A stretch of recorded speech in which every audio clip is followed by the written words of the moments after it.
800 years ago, the Catholic Church launched one of the greatest lies in human history.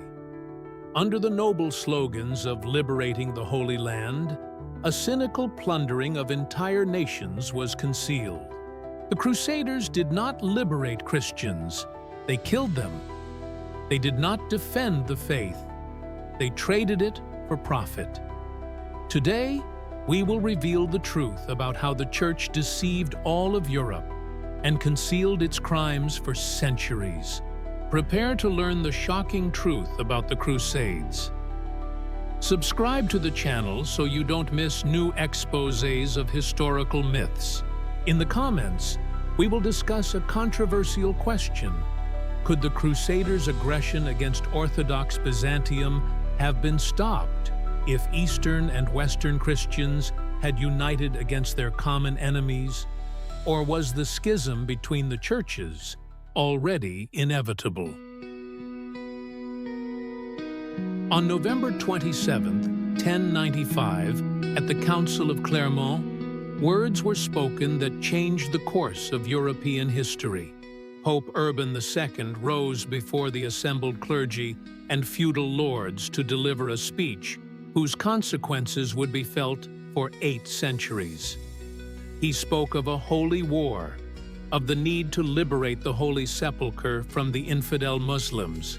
But behind the grandiloquent words about a divine mission lay quite different goals. The Pope told the assembly about the suffering of Eastern Christians under the rule of the Seljuks, about desecrated shrines and destroyed temples. He appealed to the knight's honor and promised absolution to all who took up the cross. The crowd shouted excitedly, "Deus vult!" God wills it. It seemed that the will of heaven itself was calling Christians to holy war. However, the reality was much more prosaic. A few months before the council, envoys from the Byzantine Emperor Alexius I Comnenus arrived at the Pope's residence with a request for military assistance. Byzantium was indeed under pressure from the Seljuk Turks, but the emperor asked only for mercenary troops to strengthen his borders. He could not have imagined the avalanche of events that his appeal to Rome would set in motion. Urban II saw a unique opportunity in the Byzantine request. The Catholic Church was going through a period of serious internal problems. The investiture controversy with the emperors of the Holy Roman Empire was weakening papal power. Simony and the trade in church offices were undermining the authority of the clergy. Numerous heresies were spreading throughout Europe, challenging the unity of the Church. A war against an external enemy could unite the Christian world under the authority of the Pope and divert attention from internal contradictions. But most importantly, it opened the way to the untold riches of the East. Venetian and Genoese merchants had long told tales of the fabulous treasures of Constantinople and the caravan routes leading to India and China. The Pope understood that simple religious appeals would not be enough. He needed to find material incentives for the participants in the campaign. And he found them. The Crusaders were promised land in the East, rich spoils, and trading privileges. The Church undertook to protect the property of those who went on the campaign and freed them from their debts. These were entirely practical considerations, far removed from spiritual ideals. The role of the Venetian doges in organizing the campaigns seems particularly cynical. From the very beginning, Venice viewed the Crusades as a profitable commercial venture. The Venetians provided ships and supplies, but demanded not only money for this, but also trade concessions in the conquered lands. They understood perfectly well that the destruction of the Byzantine trade monopoly would open the way for them to dominate the Mediterranean. Urban II in Clermont set in motion a mechanism that worked according to a simple scheme. Religious rhetoric covered up economic expansion, and spiritual promises masked entirely earthly goals. The papacy gained political influence, the feudal lords gained new lands, the merchants gained trade routes, and the church gained the treasures of the East. At the center of the grand deception that unfolded after the Council of Clermont was the figure of the monk Peter the Hermit. This short man with burning eyes and a soulful voice became the perfect tool in the hands of the papal curia to spread the idea of the crusades among the common people. But the story he told about his vision in Jerusalem was carefully fabricated. According to the official version, Peter visited the Holy City in 1194 and was shocked by the suffering of the local Christians. In the Church of the Holy Sepulchre, Christ himself allegedly appeared to him and instructed him to return to Europe to rally the Christian world to liberate the holy sites. This story quickly spread throughout France and became a powerful propaganda tool. However, the reality was different. Peter did indeed visit Jerusalem, but not as a simple pilgrim, but as a secret agent of the papal curia. His mission was to gather information about the military situation in the region and to create the necessary public opinion in Europe. Stories of Christian oppression were greatly exaggerated, and some incidents were even instigated by the papal agents themselves. The Muslim authorities in Jerusalem were quite tolerant of Christian pilgrims. Yes, there was a tax on non-Muslims, and there were isolated conflicts, but there was no mass persecution. Moreover, many Eastern Christians preferred the rule of the caliph to that of the Byzantine emperor, since Muslims did not interfere in their internal affairs as actively as Constantinople officials did. Peter the Hermit understood his role in this game perfectly well. He was not a lone fanatic, as later chroniclers portrayed him. He was an educated man, well-versed in Latin and canon law, with connections in the highest echelons of the clergy. His sermons were carefully thought out and aimed at achieving specific political goals. Particularly cynical was his manipulation of popular superstitions. Peter spoke of the miracles that would accompany the crusading army, of how the very soil of Palestine exuded holiness. He promised that participation in the campaign would guarantee the salvation of the soul, regardless of past sins. These promises were especially effective on peasants, who were weighed down by feudal duties and church taxes. The monk also played on the social contradictions of medieval society. He told the common people that in the Holy Land they would be equal to the knights before God, that the riches of the East would go not only to the nobility, but to all participants in the Holy War. These promises were obviously false, but they helped to recruit masses of volunteers. The result of Peter the Hermit's activities was the so-called Peasants' Crusade of 1096. Crowds of poorly armed enthusiasts marched eastward without even waiting for the official start of the nightly crusade. Most of them died on the way from disease, hunger, and clashes with Hungarian and Bulgarian troops. But their sacrifices served as excellent publicity for the main enterprise. The church cynically exploited the deaths of the peasant militias to enhance the propaganda effect. The dead were declared martyrs for the faith, and their deaths were presented as proof of the righteousness of the crusade. In reality, these people were victims of a carefully planned operation to discredit Eastern Christians and mobilize Western Christians. While Peter the Hermit inflamed the hearts of the common people with religious fanaticism, the papal curia was developing quite practical plans for the use of the Crusader army. The true goals of the campaign were radically different from those publicly declared. Under the guise of fighting for the Holy Sepulchre, the Church was planning a large-scale economic and political expansion into the East. The first and main goal was to establish papal control over the trade routes connecting Europe with Asia. Venice, Genoa, and Pisa had long claimed the role of intermediaries in the lucrative trade in spices, silk, and precious stones. The Byzantine Empire controlled key sections of these routes, which significantly limited the profits of Western merchants. The Crusades were intended to break the Byzantine monopoly and open the way for Western commercial expansion. It was no coincidence that the most active supporters and financiers of the Crusades were the Italian trading republics. They provided fleets and supplies not out of religious motives, but for the sake of future commercial privileges. The second most important goal was to weaken the Byzantine Empire as the main rival of Papal Rome in the struggle for influence in the Christian East. The Patriarch of Constantinople claimed equality with the Pope of Rome, and the Byzantine emperors did not recognize papal primacy.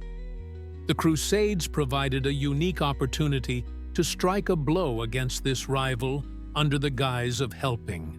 The policy towards Eastern Christian communities was particularly cynical.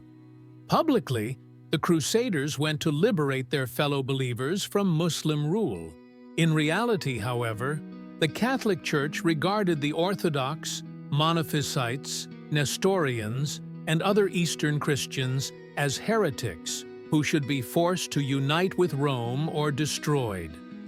The third goal was to consolidate papal power in Europe itself.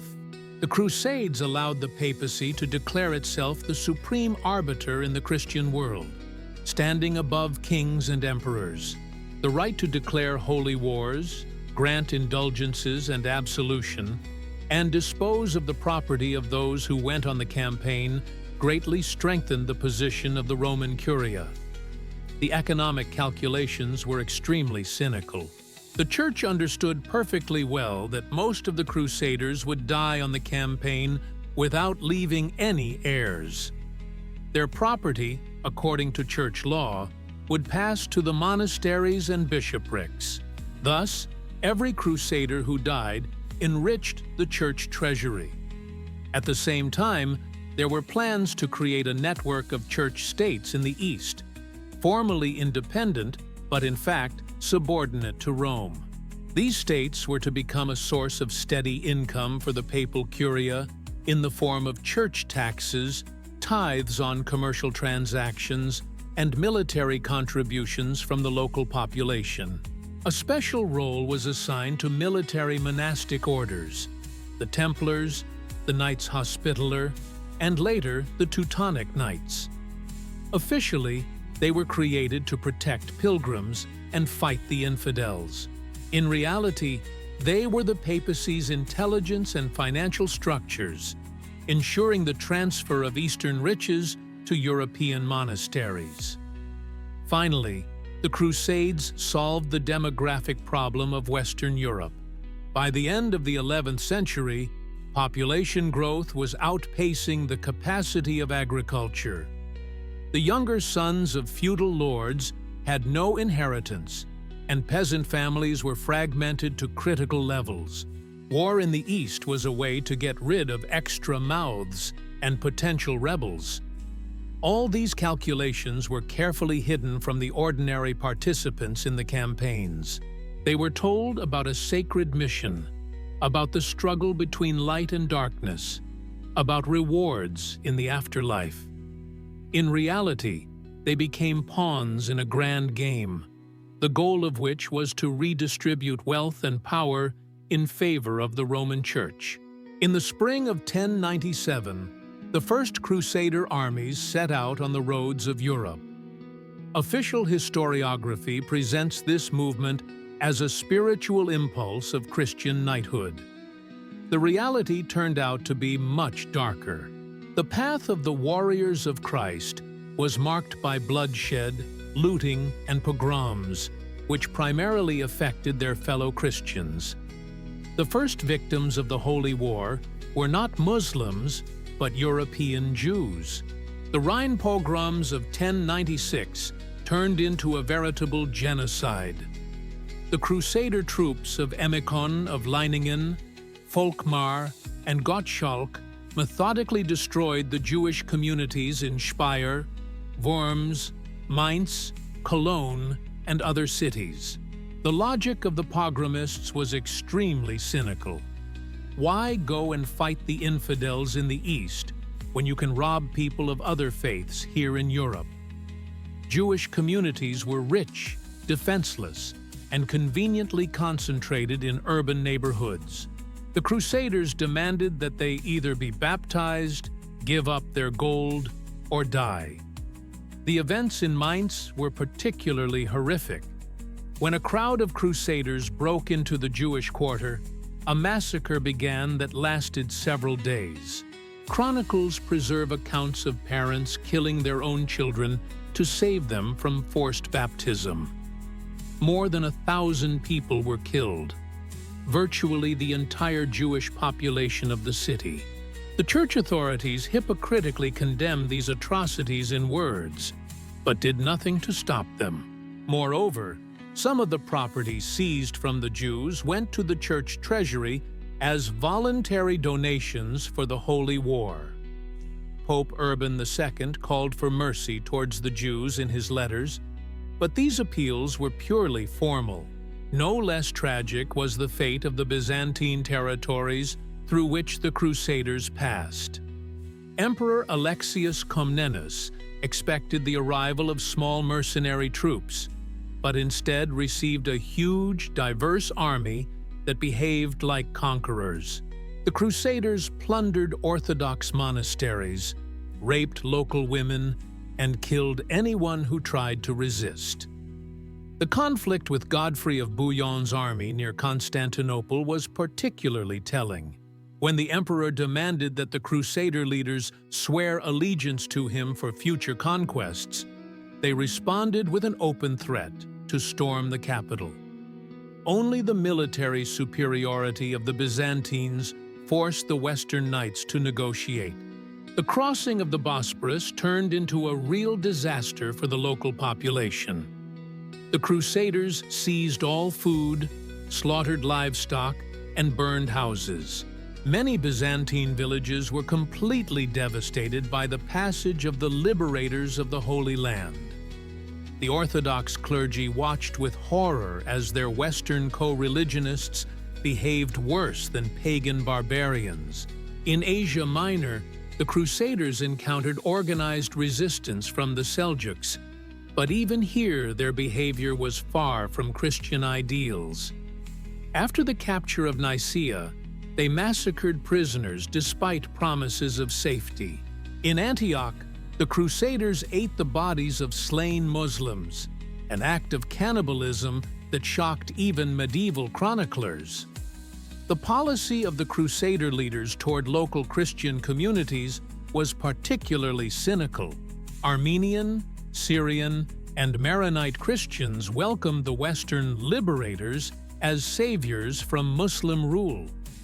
Instead, they got new oppressors who forced them to unite with Rome and imposed excessive taxes.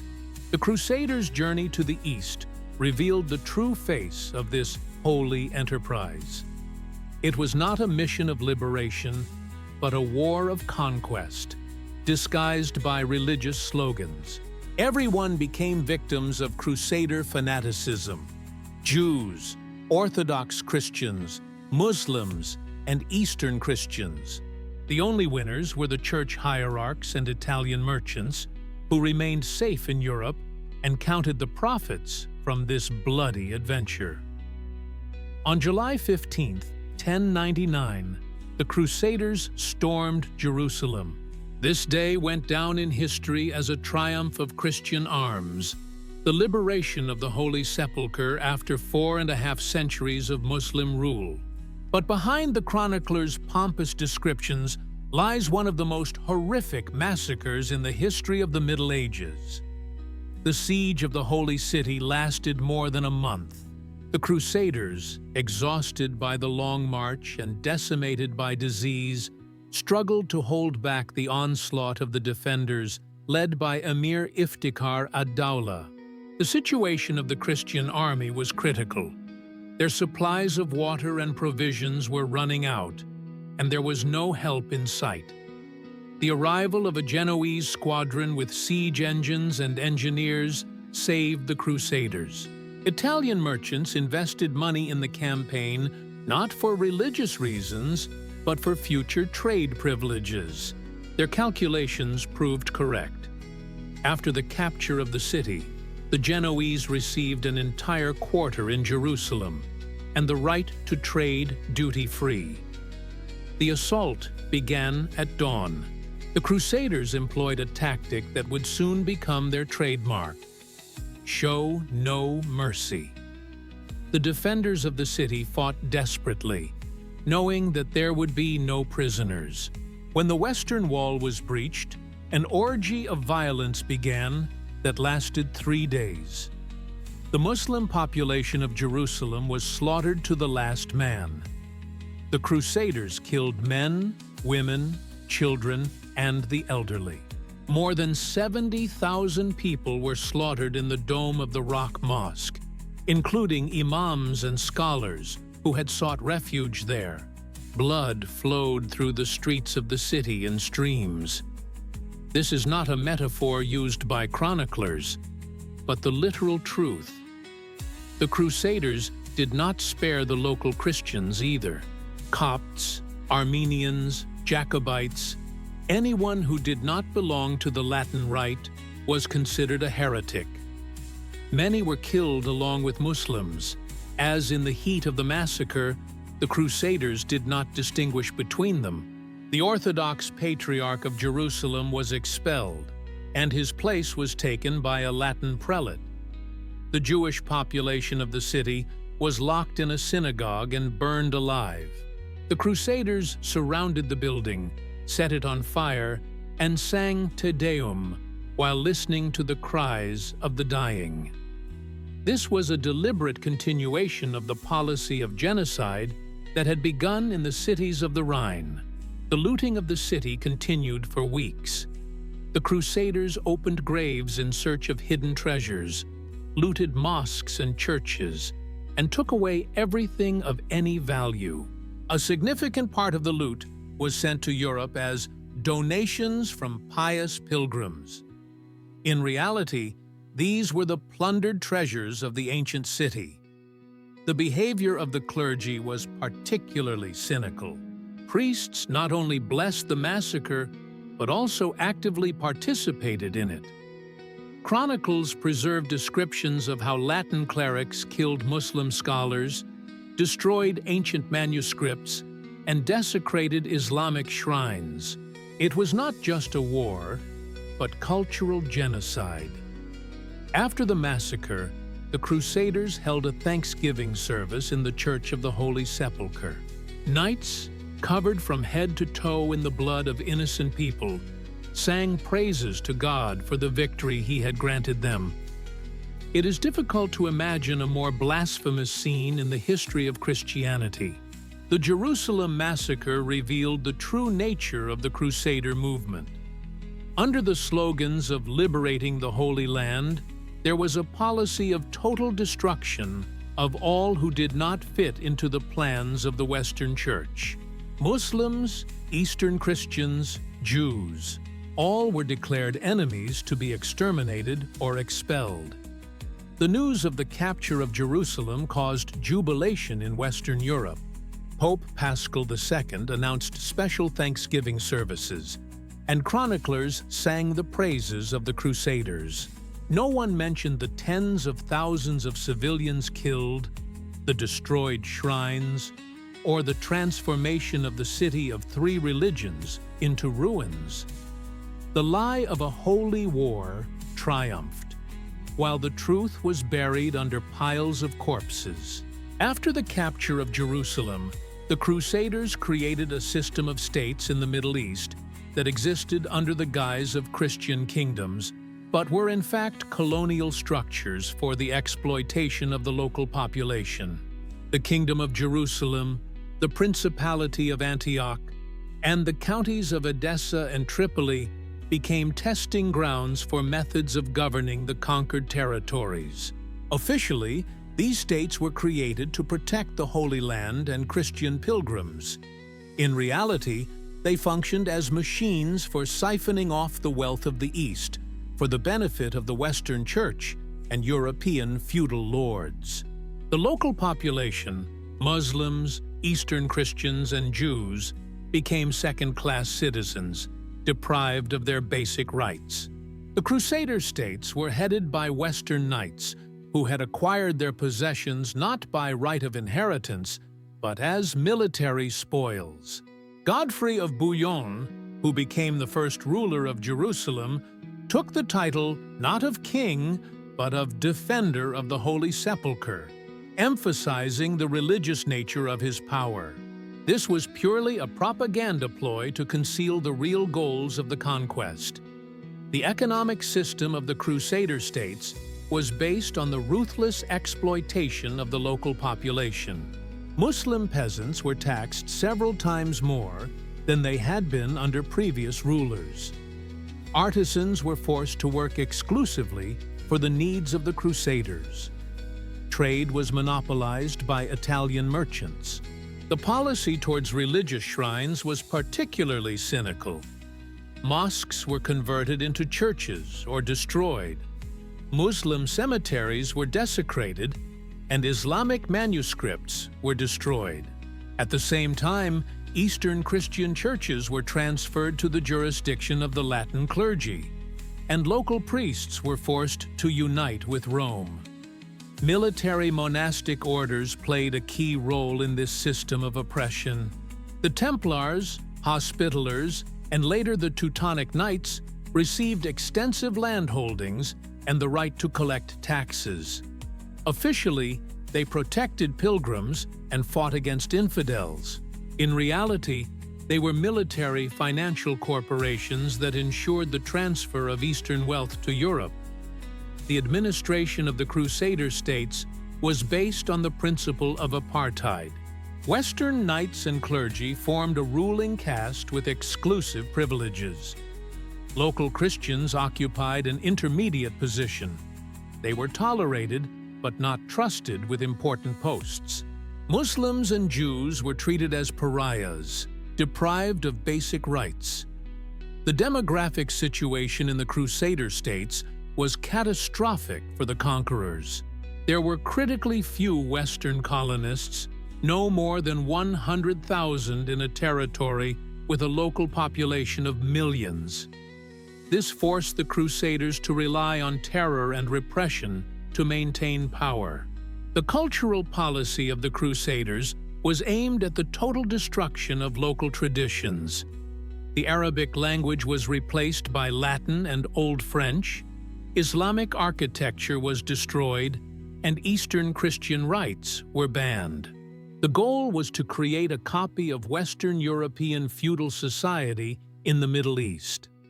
The fate of the scientific centers of the East was particularly telling. The House of Wisdom in Baghdad, the libraries of Damascus and Aleppo, and the medical schools of Cordoba were all considered by the Crusaders to be hotbeds of heresy and paganism. Thousands of ancient manuscripts were destroyed, scholars were killed or exiled, and scientific traditions were interrupted. The economic system of the Crusader states was based on the principles of colonial exploitation.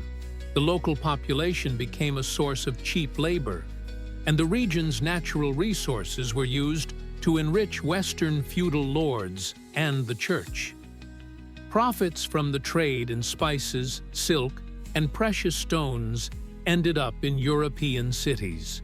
The Venetians, Genoese, and Pisans received exclusive trading privileges in all Crusader ports. They created a network of trading posts that functioned as states within a state. Italian merchants had their own courts, armies, and even minted coins. Local merchants were driven out of the markets or forced to work for Italian companies. The military system of the Crusader states was extremely militarized. Every castle and every city was turned into a fortress. The local population was mobilized to build fortifications, but they were not trusted with weapons.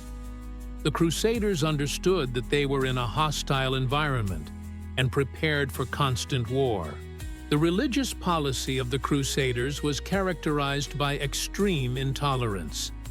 Mosques were systematically destroyed or converted into Christian churches. The Quran was publicly burned, and the Muslim clergy was persecuted. Even Eastern Christians were discriminated against for refusing to accept the Latin Rite. The demographic consequences of the Crusader conquest were catastrophic. According to various estimates, the population of the region declined by a third during the first half-century of Western rule. The reasons for this were mass killings, epidemics, famine, and mass flight to neighboring Muslim countries. Paradoxically, the Crusader states became a hotbed of the very vices that the Church in Europe was fighting against. The luxury of the Eastern courts corrupted the Western knights, many of whom forgot their monastic vows and Christian virtues. Corruption, simony, and the trade in church offices flourished in the Crusader states. By the middle of the 12th century, it had become clear that the Crusader states were artificial entities with no solid social foundation. They were sustained solely by military force and support from Europe. When the Muslim world united under the rule of Saladin, the fate of these states was sealed. The Crusader states were the first experiment in European colonialism. The methods of governing conquered territories, developed in the Holy Land, were later applied in America, Africa, and Asia. The principles of racial superiority, cultural chauvinism, and economic exploitation established by the Crusaders determined the nature of European expansion for centuries to come.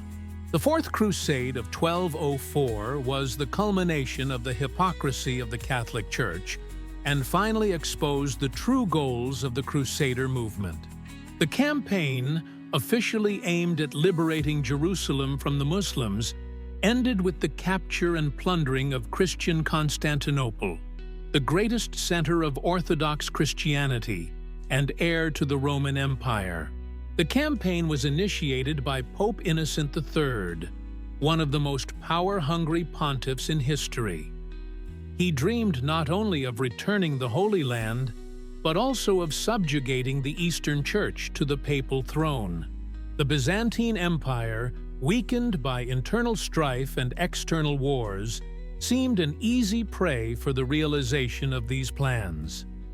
Venice, led by Doge Enrico Dandolo, a blind but extremely cunning politician, played a major role in organizing the campaign.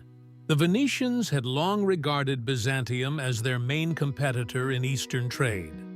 Constantinople's monopoly on trade routes to Asia hindered Venetian expansion and limited profits. The treaty between the Crusaders and Venice, concluded in 1201, was initially onerous for the participants in the campaign. The Venetians undertook to provide a fleet to transport 33,500 people in exchange for 85,000 marks of silver, an amount exceeding the annual income of the French kingdom. When only about 12,000 Crusaders gathered in Venice by the appointed date instead of the expected 33,000, and there was not enough money to pay for the fleet, Dandolo proposed an original solution.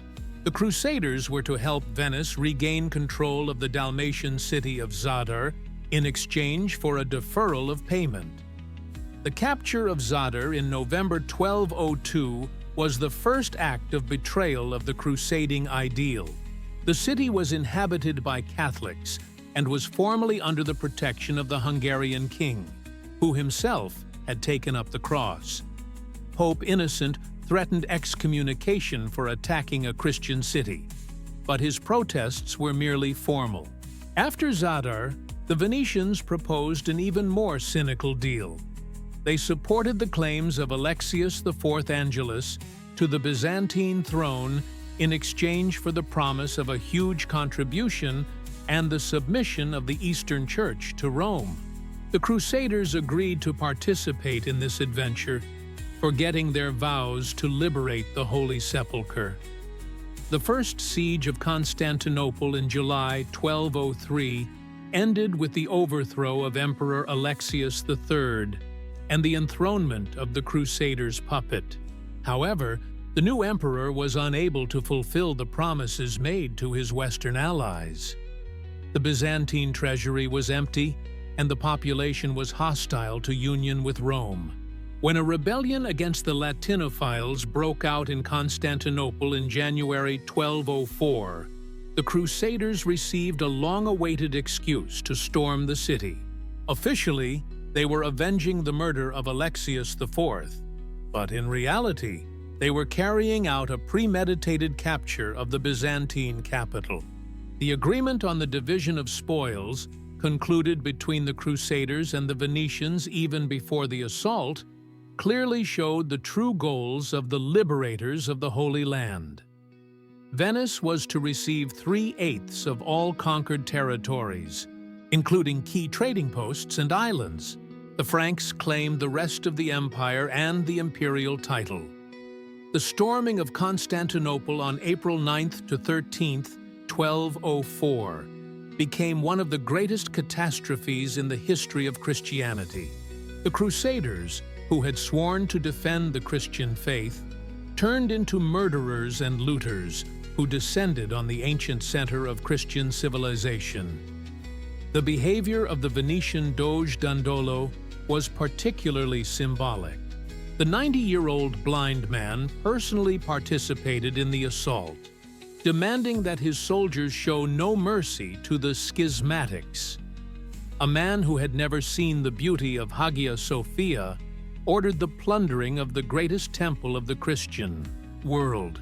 The fall of Constantinople was not the result of the military superiority of the Crusaders, but of a carefully planned political intrigue. The Venetians and the papal curia used the religious enthusiasm of the Western Knights to achieve their own selfish goals, turning the Holy War into a banal robbery. On April 13, 1204, the soldiers of the Cross stormed Constantinople and turned the greatest temple of the Christian world, Hagia Sophia, into a theater of blasphemy and sacrilege. What happened that day in the cathedral built by Emperor Justinian forever tarnished the honor of Western Christianity and revealed the true face of papal politics. Hagia Sophia was not just a religious building, it was a symbol of a 1,000-year-old Christian empire, the center of the Orthodox world, and a repository of priceless relics and works of art. Byzantine emperors were crowned within its walls, and the greatest shrines of Christianity were kept here. Pieces of the Holy Cross, the relics of the apostles and martyrs. The Crusaders stormed into the cathedral like savage barbarians. They tore the gold veil decorated with precious stones from the altar, smashed the silver iconostasis, and trampled on the holy books. Ancient icons, painted in the first centuries of Christianity, were used as firewood for the fires on which the Crusaders roasted meat. The behavior of the Latin clergy was particularly blasphemous. The Catholic priests who came with the Crusader army not only did not stop the looting, but also actively participated in it themselves.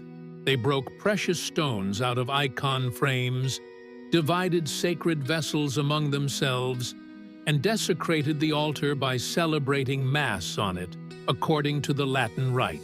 One of the most outrageous scenes was the dance of a Frankish prostitute on the patriarchal throne. A woman of easy virtue, who had been following the Crusader army, was placed by drunken knights on the throne of the Patriarch of Constantinople and sang obscene songs. This was a direct mockery of a shrine revered by the entire Orthodox world. The system for plundering Hagia Sophia was carefully organized. The Venetians, as the most experienced in trade, took on the task of evaluating and distributing the captured treasures. The most valuable items, gold and silver items, precious stones, rare manuscripts, were sent to Venice to be sold on European markets. The 4 bronze horses that had adorned the Hippodrome of Constantinople since the time of Emperor Constantius were dismantled and taken to Venice, where they were installed on the facade of St. Mark's Cathedral. These ancient sculptures became a symbol of Venice's triumph over Byzantium and remain there to this day. The library of Hagia Sophia, which contained thousands of unique manuscripts, works by the Church Fathers, philosophical treatises, historical chronicles, was almost completely destroyed. The Crusaders could not read Greek and considered the ancient books to be useless junk. Many priceless manuscripts were used to light fires. Particularly valuable relics were distributed among Western churches as trophies of holy war. The crown of thorns ended up in Paris, where the Sainte-Chapelle was built for it. Parts of the relics of the apostles and martyrs were distributed among monasteries in France and Italy. Thus, the plundering of Constantinople was disguised as pious motives. The chronicles have preserved eyewitness accounts of how the Crusaders tore gold and silver vestments from icons, paying no attention to the antiquity and artistic value of the images. Many icons painted in the early centuries of Christianity were irretrievably lost. This was not simply looting, but the deliberate destruction of Orthodox culture. Venetian merchants showed particular cynicism in their assessment of the spoils. They carefully weighed gold and silver items without any interest in their religious or historical significance. Ancient relics were melted down into ingots, and rare works of art were sold as ordinary scrap metal. Patriarch John Camater of Constantinople was expelled from his palace and replaced by the Latin prelate Tommaso Morosini, a Venetian appointed by Doge Dandolo. This was a direct violation of the canons of the Eastern Church and an act of aggression against orthodoxy. The looting of Hagia Sophia continued for several weeks. Every day, new treasures that had accumulated there over centuries were carried out of the temple. According to various estimates, the total value of what was looted from the cathedral exceeded the annual income of several European kingdoms. Pope Innocent III formally condemned the excesses of the Crusaders in his letters, but took no real measures to return the loot. Moreover, he recognized the Latin Empire and appointed his own patriarch to Constantinople. This showed the true attitude of the Roman Curia towards the regrettable accidents of the Fourth Crusade. The plundering of Hagia Sophia became a symbol of the betrayal of Christian ideals in the name of political and economic interests. Warriors who had sworn to defend the faith became its destroyers. The Holy War turned into cynical looting, and the liberation of the Holy Sepulchre into the destruction of the oldest center of Christianity. While the Crusaders were plundering Orthodox Constantinople, the Papal Curia was preparing a new holy campaign, this time against the Christian Cathars in southern France. The Albigensian Crusade of 1209 to 1229 became the apogee of ecclesiastical cruelty and showed that for Rome, any Christians who did not submit to papal authority were enemies to be destroyed. The Cathars, also known as Albigensians after the city of Albi, professed a dualistic religion dating back to Manichaeism and Bogomilism. They believed in the existence of two equal principles: a good God, the creator of the spiritual world, and an evil demiurge who created the material world. The Cathars rejected many Catholic dogmas, did not recognize papal authority, and practiced extreme asceticism. In reality, the Cathar movement posed a serious threat, not so much to the Christian faith as to the economic and political interests of the Catholic Church. The Cathars enjoyed enormous popularity among the population of Languedoc thanks to their piety and moral purity. Their preachers, known as perfects, stood in sharp contrast to the corrupt Catholic clergy. Particularly painful for Rome was the fact that the Cathars denied the necessity of church sacraments, monasteries, tithes, and other sources of church income. If their teachings had spread throughout Europe, the papacy would have lost the material basis of its power. Therefore, the fight against the Cathars was a matter of life and death for the Church.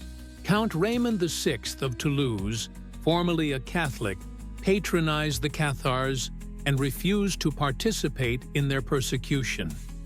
His estates in Languedoc were the richest in southern France, and the papacy had long sought to establish its control there. The Cathar heresy provided a convenient pretext for intervention. The reason for the start of the campaign was the murder of the papal legate Pierre de Castelnau in January 1208. Officially, the Count of Toulouse was blamed for this, although there was no evidence of his involvement. Pope Innocent III immediately called for a crusade against the heretics, promising the participants the same indulgences as for a crusade to the Holy Land. It was particularly cynical that a crusade against fellow Christians was equated with a holy war against Muslims. The Pope declared the Cathars worse than the Saracens, since the latter at least did not claim to be Christians. The heretics, according to the pontiff, corrupted the true faith from within and therefore deserved a more severe punishment. The military campaign was led by Simon de Montfort, an ambitious feudal lord who dreamed of owning his own lands in the south. The Pope appointed him Athlete of Christ and promised to give him the lands taken from the heretics. This turned the religious war into ordinary plunder under the guise of fighting for the purity of the faith. Feudal lords from northern France, who had long envied the wealth of the southern provinces, joined the Crusader army. The promise of papal indulgences attracted many adventurers, bandits, and robbers who saw the Holy War as an opportunity for unpunished enrichment. The Church developed a sophisticated system of propaganda against the Cathars. They were accused of the most monstrous sins: devil worship, ritual murders, and depraved orgies. These accusations were completely false. The Cathars were distinguished by their exceptional morality and asceticism, but the slander served its purpose, turning the common people against the heretics. The Dominican order, founded specifically to combat heresy, played a special role in preparing for the campaign. Dominican preachers explained to the population that killing heretics was a godly deed, and that participating in the campaign guaranteed the salvation of the soul. This propaganda prepared the psychological ground for mass killings. Pope Innocent personally blessed the crusade against the Cathars and appointed the cruel fanatic Arnaud de Citeaux as his legate. This man would become one of the organizers of the massacre in Béziers and the author of the bloody slogan, "Kill them all, God will recognize his own." The appointment of such a legate clearly showed the true intentions of the papal curia. The Albigensian Crusade was the first religious war waged by Catholics against Christians in Europe itself. It set a precedent for future persecutions of heretics and laid the foundations for the Inquisition. Most importantly, it showed that the papacy was ready to destroy any Christians who did not want to submit to Rome. The tragedy of the Cathars was that they were sincere Christians striving for spiritual perfection. Their destruction became one of the most shameful episodes in the history of the Catholic Church. forever staining the reputation of the papacy with the blood of innocent believers. On July 22, 1209, one of the bloodiest pages in the history of the Catholic Church was written. On that day, the Crusaders stormed the city of Béziers in Languedoc and carried out a massacre there that surpassed even the Jerusalem massacre in its cruelty. It was here that the words that became a symbol of papal fanaticism were uttered. "Kill them all. God will recognize his own." Béziers was one of the largest cities in southern France, with a population of about 20,000. Most of the inhabitants were Catholics, but there were also several hundred cathars among them. The city was under the rule of Viscount Raymond Roger Tanquevel, who protected heretics, which became the reason for the attack by the Crusaders. When Simon de Montfort's army approached the walls of Béziers, the papal legate Arnaud de Citeaux demanded that the inhabitants hand over all heretics. The list of cathars compiled by the church authorities included 222 names. The townspeople refused to betray their neighbors, saying they would rather die than become traitors. This response enraged the papal legate. Arnaud de Citeaux was a fanatic who considered any resistance to the will of the Church to be the work of the devil.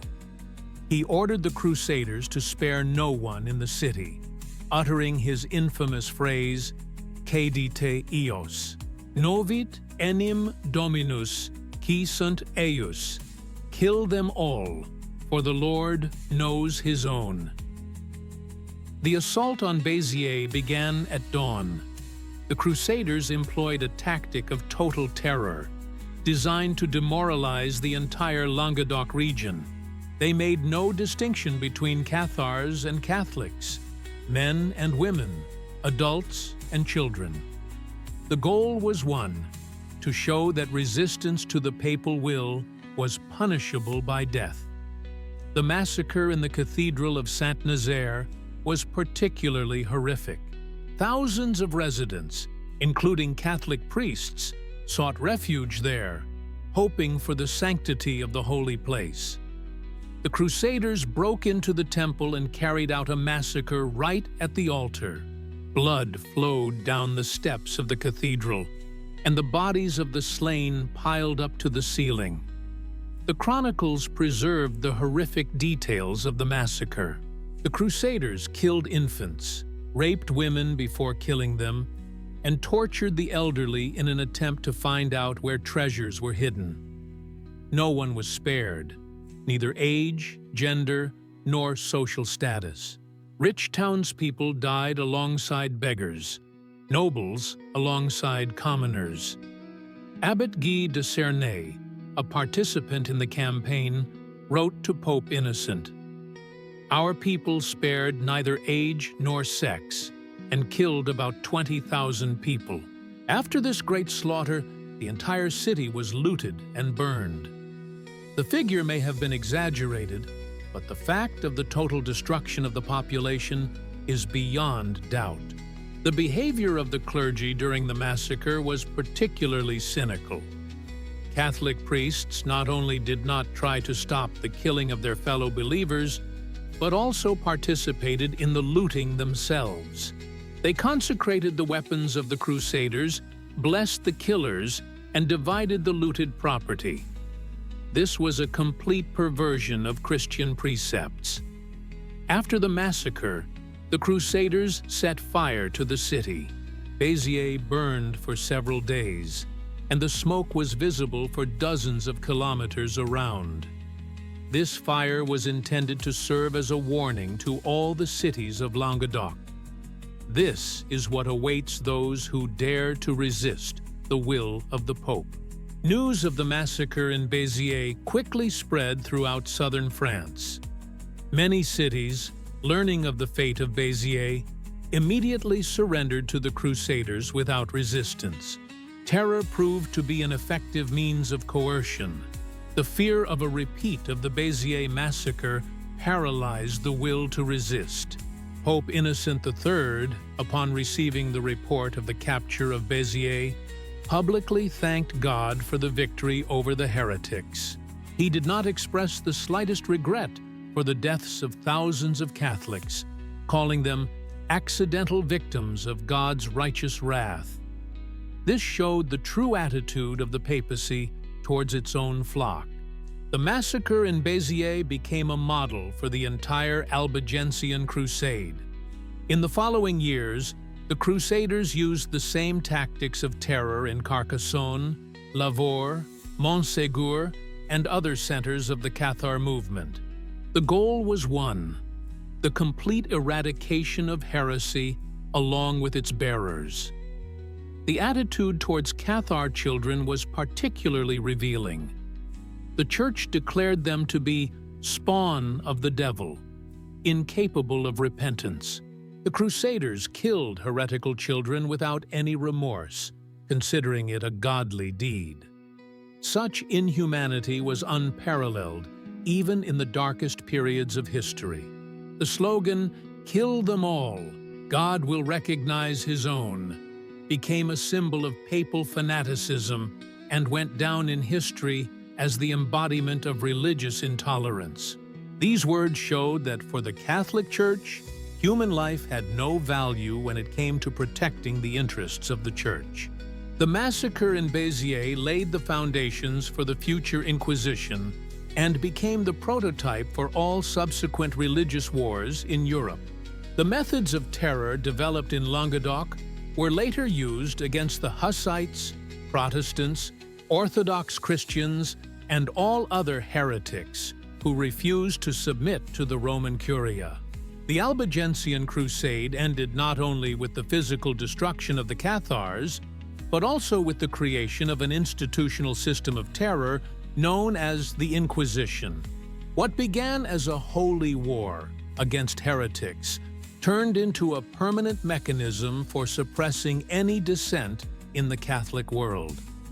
The Church created a structure that would serve as an instrument of papal despotism for centuries. Officially, the Inquisition was established by Pope Gregory IX in 1231 with the bull Excommunicamus. The reason for this was the need to finally eradicate the remnants of the Cathar movement in Languedoc.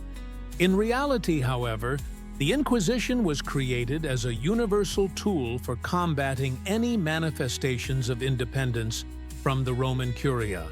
The Dominican order played a major role in organizing the Inquisition, receiving exclusive powers from the Pope to search for and judge heretics. The Dominicans were ideal candidates for the role of inquisitors, educated, fanatically devoted to the papacy, and unencumbered by family ties and local interests. The first Grand Inquisitor of Languedoc was Robert Le Bourg, a former Cathar who had converted to Catholicism. As is often the case with renegades, he was particularly cruel to his former co-religionists. In just a few years, Robert sent hundreds of people to the stake, including entire families with children. The procedure of the inquisitorial investigation was developed with diabolical sophistication. Those accused of heresy were considered guilty from the outset. The task of the inquisitors was not to establish the truth, but to obtain confessions. To this end, torture was used, which the Church hypocritically called persuasion. The use of denunciations was particularly cynical. The Inquisition encouraged denunciation by promising informers absolution and monetary rewards. Wives denounced their husbands, children denounced their parents, servants denounced their masters. This destroyed the foundations of Christian society, turning it into a gathering of suspicious and intimidated people. The procedure of auto da fe, the public burning of heretics, was turned into a theatrical spectacle designed to intimidate the population. The inquisitors carefully thought out every detail of these executions: the solemn procession, the reading of the sentence, the last admonitions, and the act of burning itself. The goal was one: to show the inevitability of punishment for disobedience to the Church. The confiscation of the property of convicted heretics became the most important source of income for the Inquisition. 1/3 of the confiscated property went to the papal treasury, 1/3 to the local bishop, and 1/3 to the Inquisition itself. This system created a direct financial interest in accusing as many people as possible of heresy. The practice of posthumous condemnation was particularly vile. The Inquisition could declare a person who had died many years ago a heretic and confiscate the property of his heirs. The bodies of the condemned were exhumed and publicly burned, and their families were deprived of all rights and property. The inquisitors were given the right to demand that secular authorities carry out their sentences under threat of excommunication. Kings and emperors were forced to become executioners in the hands of the Church. Otherwise, they themselves risked being declared heretics. In this way, the Inquisition subjugated the entire political system of Europe. The system of secrecy was one of the main tools of the Inquisition's terror.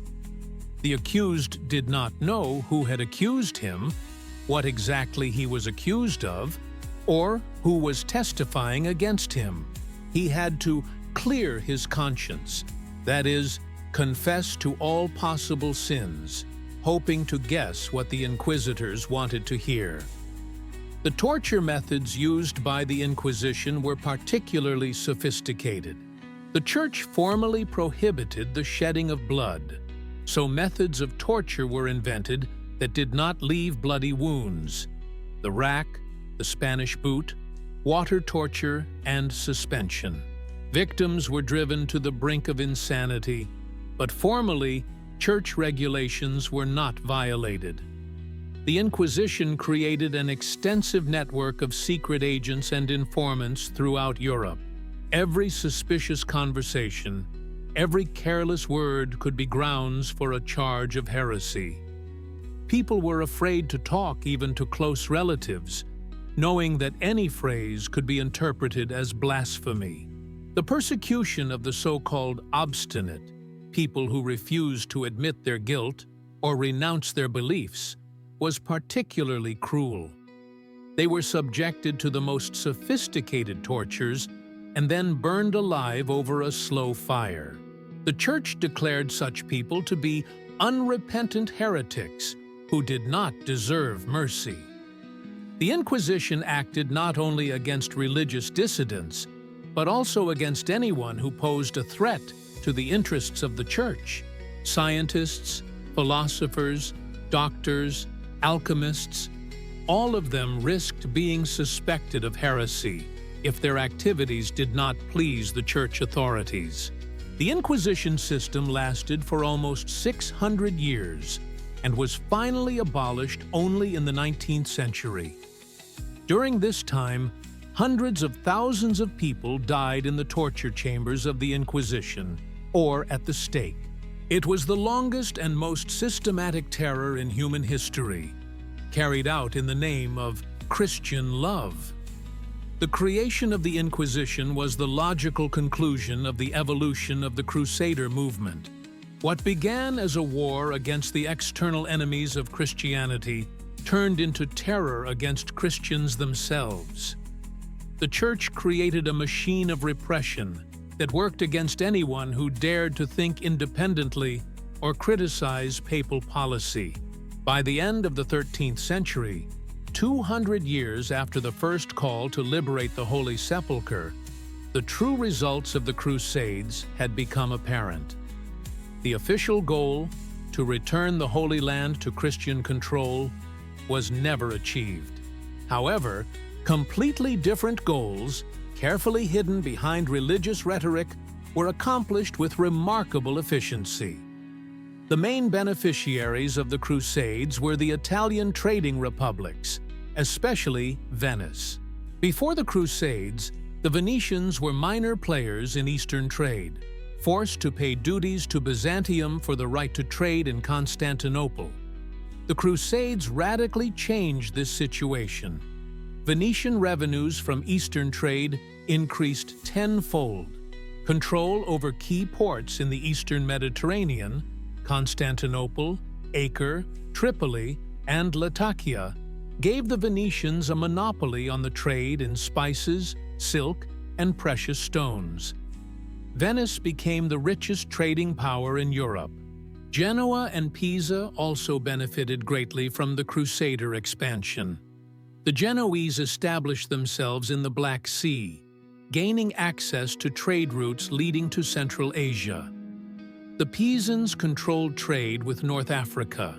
Italian banking houses, the Medici, the Fuggers, the Bardi, accumulated enormous capital by financing the Crusades at usurious interest rates. The Catholic Church also benefited greatly from the Crusades. The papacy significantly strengthened its political power, gaining the right to declare holy wars, depose kings, and redistribute land among rulers. The Crusades turned the Pope into the supreme arbiter of European politics. The financial gains to the papal treasury from the Crusades were enormous. Indulgences sold to participants in the Crusades brought in millions of florins. The confiscation of the property of fallen crusaders replenished the monastery treasuries. Church taxes to finance the Crusades became a permanent source of income. The trade in relics, which flooded into Europe after the sacking of Constantinople and the conquest of the Holy Land, proved particularly lucrative. Every monastery sought to acquire a piece of the true cross, the relics of saints, and sacred objects from Jerusalem. The prices for such relics reached astronomical heights. Military monastic orders, the Templars, Hospitallers, and Teutonic Knights became powerful financial corporations. The Knights Templar created Europe's first international banking network, providing money transfer services from London to Jerusalem. Their wealth became legendary and ultimately led to conflict with the French king, Philip the Fair. The northern Italian city-states used the Crusades for the economic colonization of the Eastern Mediterranean. Italian quarters with their own self-government, warehouses, and churches sprang up in every major port of the Levant. These were, in fact, trading colonies that exploited the local population.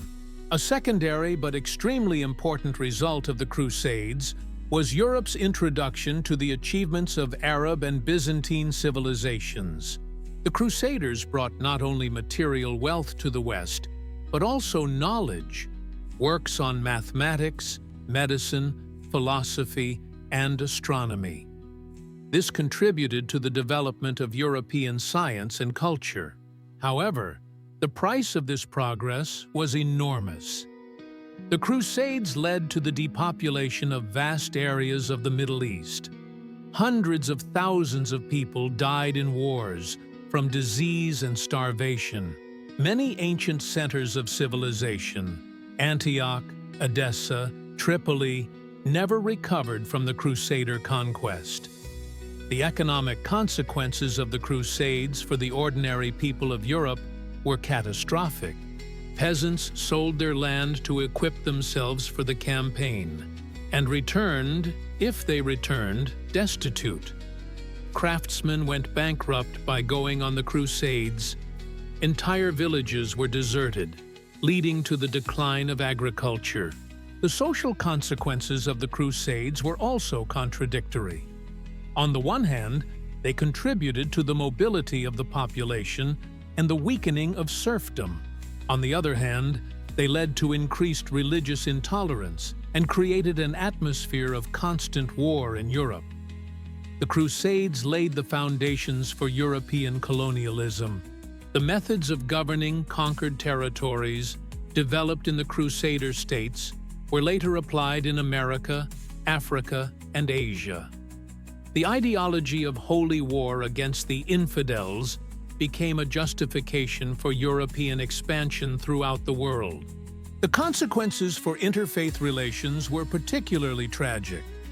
The Crusades created an insurmountable gulf between the Christian and Muslim worlds. The memory of the Crusaders' atrocities remained in the East for centuries and continues to influence relations between the West and the Islamic world to this day. Ultimately, the Crusades became one of the most cynical undertakings in human history. Under the banner of liberating the Holy Land, banal expansion, plunder, and colonization were carried out. Religious slogans covered up the basest material interests, and Christian ideals were used to justify mass murder and destruction. The main victims of this policy were ordinary people, both in the West and in the East. Peasants and artisans died in campaigns for the enrichment of merchants and church hierarchs. Muslims, Jews, and Eastern Christians were exterminated in the name of the triumph of faith. The real beneficiaries of the Crusades remained in the shadows, allowing history to blame their crimes on the religious fanaticism of the common people. The fall of Constantinople in 1204 and the subsequent creation of the Latin Empire dealt a crushing blow to the entire Orthodox world. The Crusaders' aggression against Byzantium had long-term consequences that were felt for centuries and ultimately determined the fate of Eastern Christianity under the onslaught of Islam. The Byzantine Empire, which had existed for over 1,000 years as a stronghold of Christianity in the East, was divided by the Crusaders into many small states. The Franks captured Constantinople and the surrounding territories. The Venetians captured key islands and trading posts, and various adventurers received separate regions and cities as fiefdoms. The Latin Empire, 1204 to 1261, became a pitiful parody of the once powerful Byzantium. The Western conquerors did not understand the empire's complex administrative system, were unfamiliar with local traditions, and did not speak Greek. They ruled the conquered territories like brutal conquerors, which led to constant uprisings. The Orthodox clergy was subjected to brutal persecution. The Patriarch of Constantinople was expelled and replaced by a Latin prelate, appointed by the Pope. Monasteries were closed or transferred to the jurisdiction of Catholic orders. Orthodox priests were forced to accept union with Rome or were expelled from their positions. The cultural consequences of the Crusader conquest were catastrophic. The Library of Constantinople, which contained treasures of ancient and Byzantine literature, was looted and partially destroyed. Many priceless manuscripts, the works of the Church Fathers, philosophical treatises, historical chronicles, were lost forever from human memory. The economic system of the Byzantine Empire was completely disrupted. Venetians and other Italian merchants gained monopoly privileges, driving local merchants out of traditional markets. Artisans were forced to work for the needs of the Western conquerors. Peasants were burdened with excessive taxes to support the Latin administration. Attempts by the Byzantines to restore independence were brutally suppressed. The uprising in Adrianople in 1205 was drowned in blood. The Empire of Nicaea, created by refugees from Constantinople, fought for many years to restore the Byzantine state, but the forces were unequal. The fate of the Orthodox monasteries on Mount Athos was particularly tragic. The Holy Mountain, the traditional center of Eastern Christian monasticism, was subjected to Latin expansion. Western monks tried to impose the Latin rite and submission to the Pope on their Orthodox brethren. Many ancient monasteries were closed or transferred to Catholic orders. The ecclesiastical union imposed by the Crusaders met with fierce resistance from the Orthodox population. Ordinary believers preferred death to renouncing their traditional faith. This led to mass repression against the obstinate schismatics. as the Latin authorities called the Orthodox. The demographic consequences of the Crusader conquest were devastating. The population of Constantinople fell from 400,000 to less than 100,000. Many Byzantine aristocrats, merchants, and craftsmen fled to Nicaea, Epirus, and other independent Greek states, leaving their homes to the conquerors. The political fragmentation that followed the fall of Byzantium weakened the entire defense system of the Christian East. The small Latin states were unable to effectively resist the growing pressure of the Seljuk Turks and, later, the Ottomans. This predetermined the further advance of Islam into European territories. The restoration of the Byzantine Empire in 1261 by Michael VIII Palaiologos could not compensate for the damage done. The empire was so weakened that it became a secondary state, unable to play its former role as the defender of orthodoxy. The Crusader aggression against Constantinople created an insurmountable gap between Eastern and Western Christianity. The Orthodox never forgave the Catholics for their betrayal in 1204. The memory of the plundering of Hagia Sophia and the destruction of Byzantine shrines was passed down from generation to generation. The long-term geopolitical consequences of the Fourth Crusade were catastrophic for the entire Christian world. The weakening of Byzantium opened the way for the Turks to the Balkans and Central Europe. The fall of Constantinople in 1453 was a direct consequence of the Crusader aggression 2.5 centuries earlier. Thus, the Crusaders, who had sworn to defend Christianity, actually contributed to its defeat in the East. Their betrayal of their fellow believers for selfish interests predetermined the fate of Eastern Christianity for centuries to come, and deprived Europe of its most important ally in the struggle against Islamic expansion. By the end of the 13th century, the idea of the Crusades was in deep crisis. The last strongholds of Western presence in the East fell one after another under the blows of Muslim armies, and attempts to organize new crusades met with less and less enthusiasm in European society. The truth about the real goals and methods of the Holy Wars gradually became apparent to more and more people.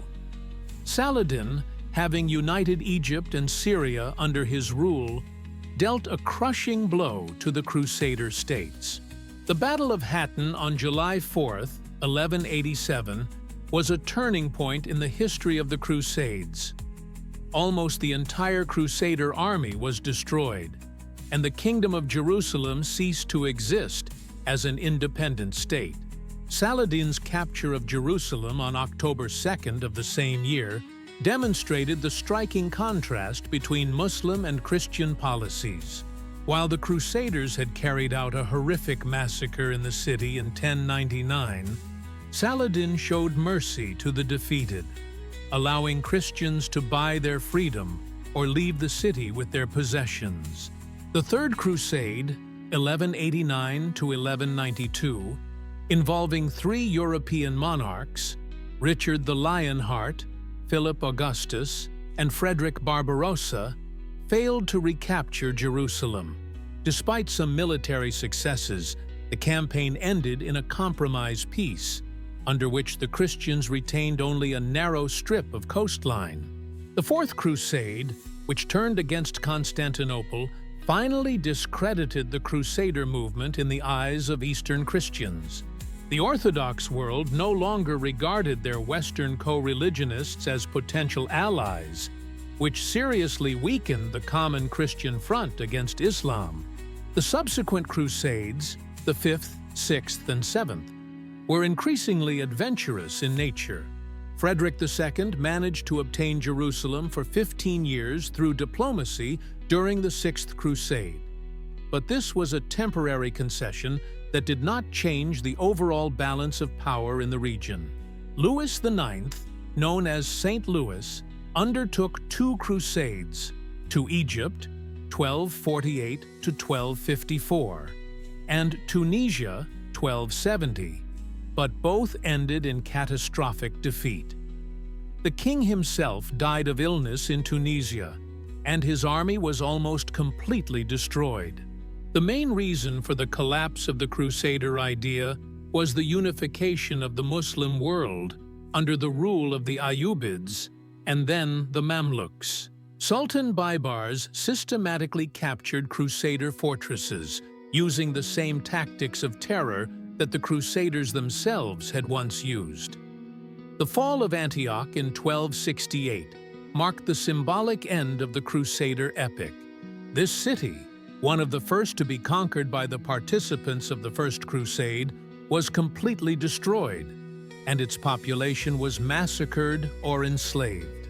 The last stronghold of the Crusaders was the fortress of Acre, which was turned into an impregnable stronghold by the efforts of military monastic orders. The city withstood numerous sieges and seemed to symbolize the indomitable spirit of the West in the East. However, this illusion was shattered by reality.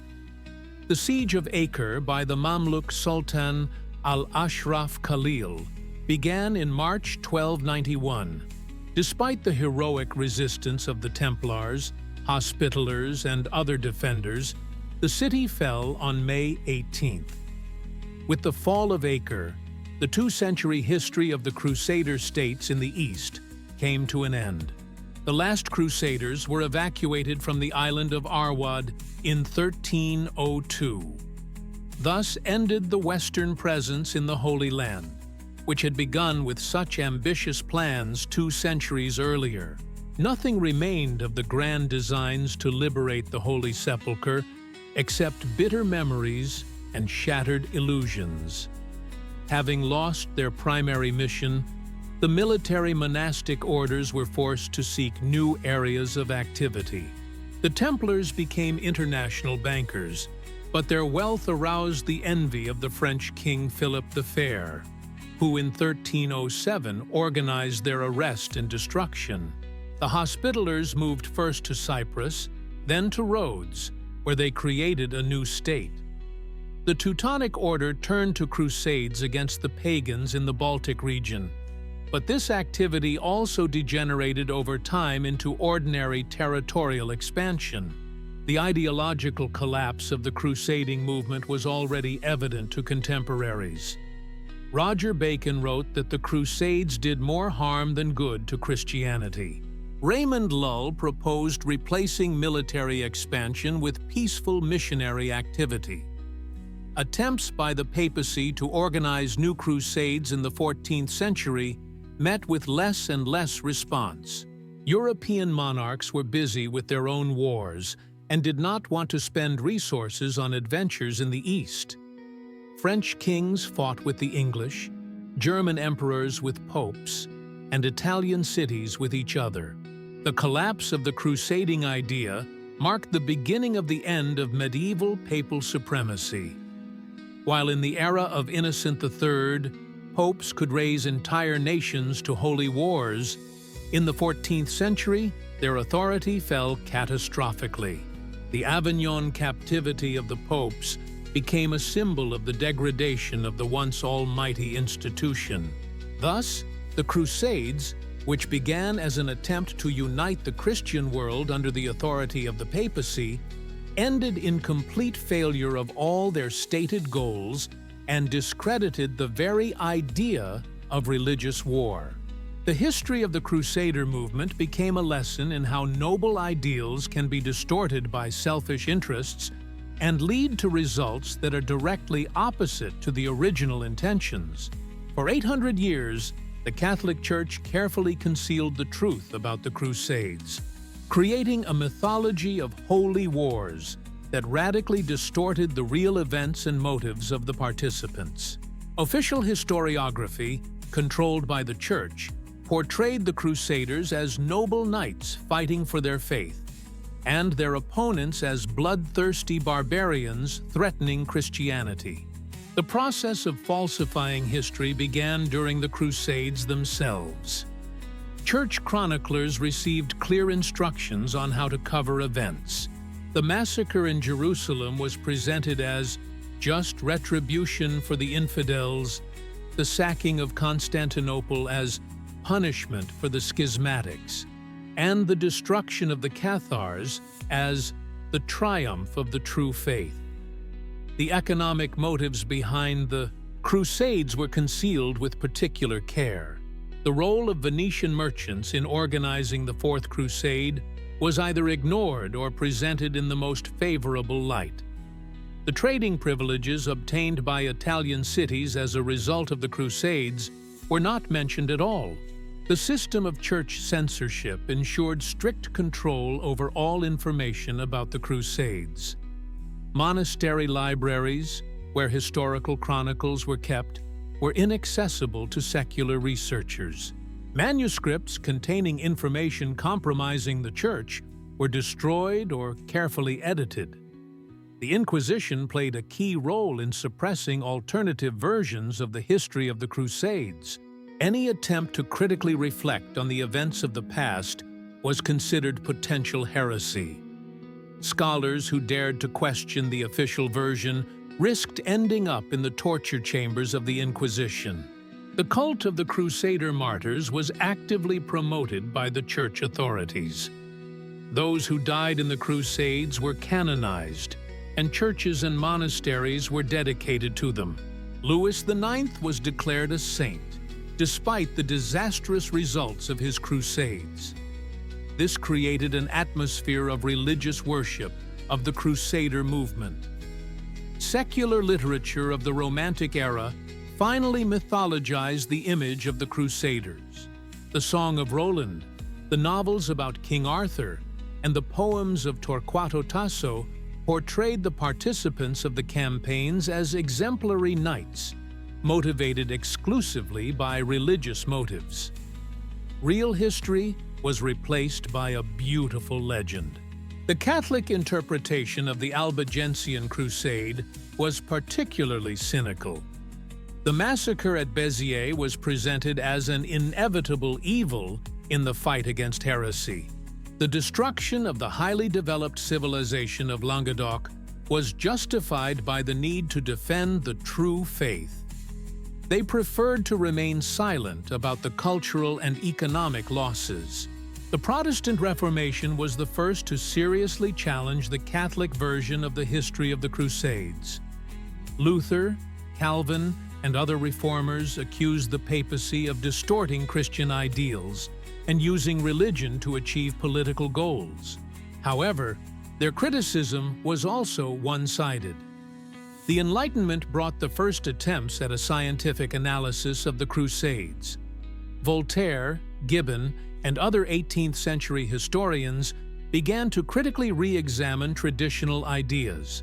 However, access to archival materials was still limited by church censorship. The Napoleonic Wars and the French occupation of Italy gave researchers access to the Vatican archives for the first time. Many compromising documents were discovered and published. However, the Church quickly adapted to the new situation by beginning the preventive destruction of the most dangerous materials. The 19th century brought a wave of romanticization of the Crusades. The national historiographies of European countries presented their ancestors' participation in the Crusades as a manifestation of national valor. The French were proud of Godfrey of Bouillon, the Germans of Frederick Barbarossa, and the English of Richard the Lionheart. Colonial expansion in the 19th and 20th centuries was accompanied by a revival of crusading ideology. European imperialists presented their conquests as a continuation of the medieval Crusades. The white man's burden was presented as a Christian mission to civilize backward peoples. The two world wars of the 20th century forced historians to rethink many established ideas about the Middle Ages. The horrors of modern holy wars forced a new look at the Crusader movement. The first objective studies based on critical analysis of sources appeared.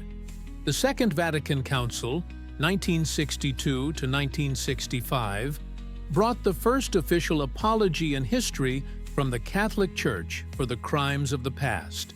However, these apologies were general in nature and did not contain any acknowledgement of specific facts of falsification of the history of the Crusades.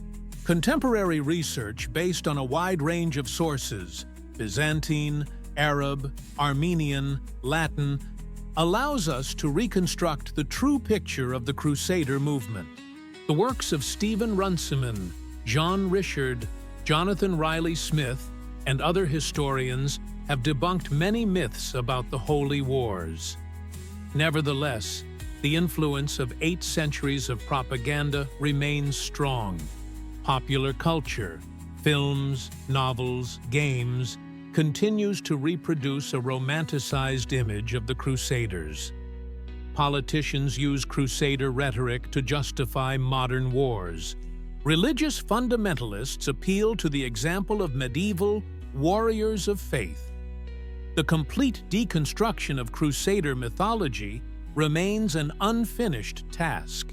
Too many political, religious, and national interests are tied up in maintaining a distorted version of history.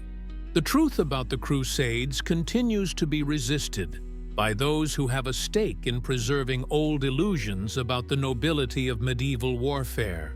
800 years of silence about the true goals and methods of the Crusades have become one of the most successful operations of historical falsification in human civilization. Only now, at the beginning of the 21st century, are we beginning to realize the scale of this deception and its consequences for our understanding of the past and the present.